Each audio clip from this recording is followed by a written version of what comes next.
Hi everyone, welcome to my channel 100 Pounds of Gratitude, where I am gaining gratitude, losing weight, and building a life that I love. I'm Rachel, and today I am doing my week 15 weigh-in update.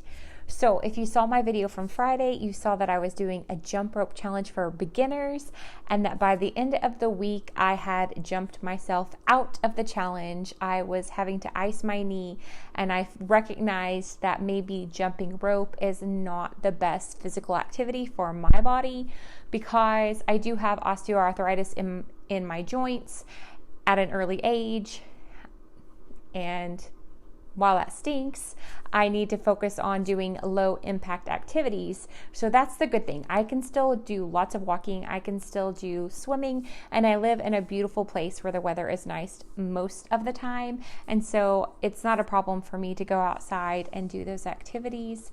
And for that, I am very grateful. And I'm also grateful that I tried the jump roping thing. It brings me a lot of joy to jump rope, and it was fun to do it with my family, but my body just can't hang. So the plus side is it's a non-scale victory for me to recognize that I can jump. The downside is that I can't do it every day, but I can do it occasionally. So I could probably do it once a week, at least once a month, or occasionally to do it with my kids. And I think that my family will continue to do the challenge, and I will just walk and I will cheer them on from the sidelines. And that's okay. So that's the update on my jump roping. And I will say it's also been a little challenging from the mindset perspective because I felt like I was quitting the challenge or that I was failing at the challenge, and I kind of wanted to push through. But instead, I decided to recognize the limitations of my body and that I wasn't quitting because I just was lazy and didn't want to see it through, or it felt difficult. I was quitting because it wasn't helping me hit my overall goal, which is to take care of my body and build a healthier body so that I can live the life that I love. If my knees aren't working and I can't walk up and down my steps freely, I am definitely not going to be able to move around and travel once everything opens again and be really active with my children because I'm going to be sitting down, icing my leg. And when I'm in chronic pain like I have been the last couple of days, where my knee is just aching and it's healing, it just puts me in a really bad headspace. Just that chronic ache, it just brings you down. So I can move forward with these healthy choices that I'm doing and the sustainable life that I'm trying to build. Okay, that being said, I did pretty well on my goals this week. I hit most of my goals until the end of the week when my knee was really bothering me, and I had to be really, really careful about what activity I did. So on those last 2 days, my activity level dropped dramatically because I just wasn't able to move as freely and as frequently. Other than that, my other goals I did fine on. My 24-hour fast, I did that. And that's something that the more I'm practicing in, the better I am getting at it. And the benefits for me have just been worth it. No, on my fasting days, I don't wake up thinking, oh, yay, I'm getting to fast today. But I do recognize that it helps me control my sugar cravings. I think it's lessened my appetite. And really, it's just a great practice for me as far like self-control. I don't like doing it, but I like the benefits of it. So I'm going to keep that going. I'm going to keep the same goals for the next 90 days, but the specific ways I'm executing them might change. So last week I was doing the jump rope challenge for outside activity. This week I'll have to jump over to just walking and being outside. Last week, my average weigh-in for the week was 217.8. And this week, my weekly average was 216.4. So I have lost 1.4 pounds. So I'm really excited about that. I'm proud of myself. Today, as a non-scale victory, I tried on a pair of shorts thinking they were a size 18 and they were a size 16 and they fit great. I think that I'm headed in a positive direction, and I want to make sure that this next week, with my knee still being a little under the weather, that I get in that positive mindset and that I prepare myself to say, this is a little speed bump. There are always going to be circumstances in my life that I'm not prepared for or that I don't love, but I can control my reaction to those things. And I can look at my challenges from a framework of gratitude. And just like how I practice the fasting, I can practice in gratitude. I'm reading this book called Gratitude Works by Robert A. Emmons.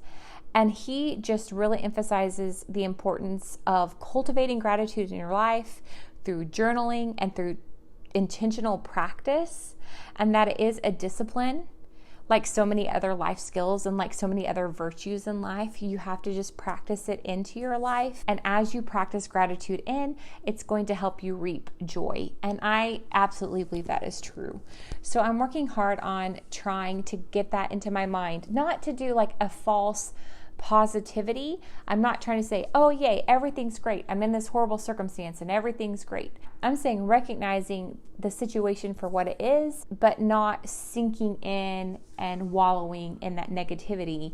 Instead, just recognizing like, yes, it's too bad that my knee is hurting right now, but man, I'm so thankful that I live in a place where the weather is awesome and I can go outside and I can go for a walk or I can go for a swim, because those are also great ways that I can exercise my body, and they absolutely fit within my greater vision of building a life that I love. So I just want to encourage you that if you're like me and you're facing some physical challenges or some mindset challenges this week, just to pause and take a minute and look at your overall vision for what you're trying to accomplish, and to maybe shift your perspective and to look at the challenges that you're facing through a lens of gratitude. And hopefully you will be able to face those challenges and have joy in your life and build the life that you love in spite of the challenges.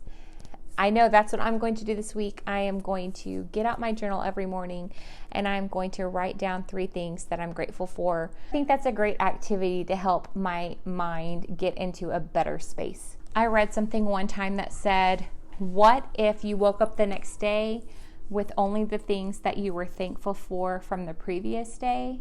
And I thought that was really enlightening to think about how many things that I take for granted. It's just very humbling when I look at it through that perspective. And that brings me a lot of joy to think about how undeserving I am for so many of the blessings in my life. And yet here I am having these blessings. So my last thing to say to y'all is this. For my Make Myself a Priority goal this month, I am focusing on making all of the doctor's appointments that I always put off for myself. So my primary care, my OBGYN, my dental, my vision, my dermatology appointments, all of those run-of-the-mill doctor's appointments that I should be doing regularly that I don't do just because I'm in a new place, I haven't found the doctor, or which one takes my insurance, or excuse. But instead, I am going to make myself a priority and say, yes, I only get one body in this life. I need to take care of it. And so I'm going to show myself love by taking care of my body and making those appointments. No, they're not all going to happen this month, but I am going to make the appointments this month. So I hope that you all are taking time to make yourself a priority and that you're choosing to look at your life through a lens of gratitude. That's what I'll be doing this week. And I think it will help us build a life that we love. So that wraps up my week 15 weigh-in checkup, and I will see y'all next time. Bye.